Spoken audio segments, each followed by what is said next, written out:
Hey, it's Dr. Lakeisha Watson, epidemiologist and data storyteller, translating data into public health insights for Black women. Welcome back to Epi Fridays.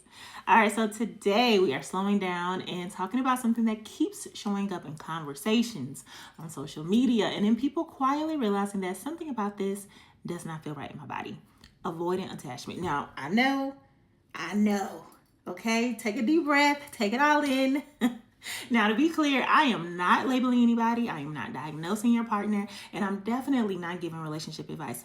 But what we are doing today is talking about what happens in the body when emotional distance becomes a pattern. So let's get into it. Okay, so repeated emotional withdrawal isn't just a relationship issue, it's a stress exposure.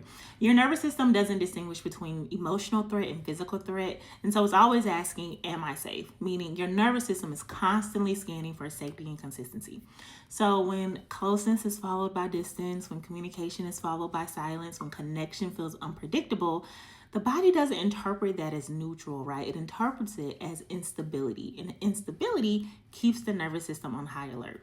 Over time, that can look like constantly scanning for changes in tone, replaying conversations, trouble sleeping, tension in the body, digestive issues. The list goes on, right? But this is not a weakness. It's not insecurity. This is the body doing exactly what it was designed to do, which is trying to protect itself in an unpredictable and unstable environment.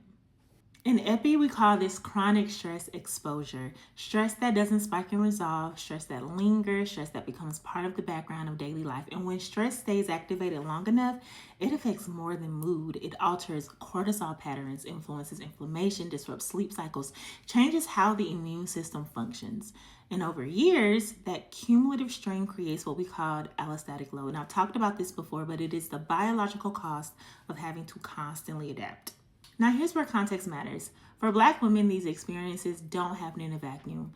Many of us were raised to be emotionally self-sufficient early, right? To not need too much, to not ask too many questions, to hold things together and do so quietly. We are often praised for being low maintenance, understanding, flexible, but being all those things and when it's required constantly has a physiological price. So when emotional distance shows up in relationships, Black women are often taught to normalize it, minimize it, or manage it internally. So basically, we internalize it instead of naming it.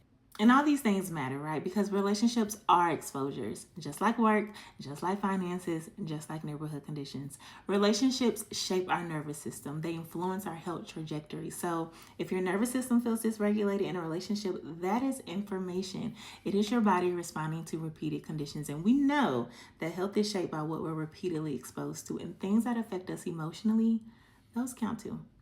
All right, y'all, that is this week's Epi Fridays. I will see y'all next week where we continue this Epi journey. Bye.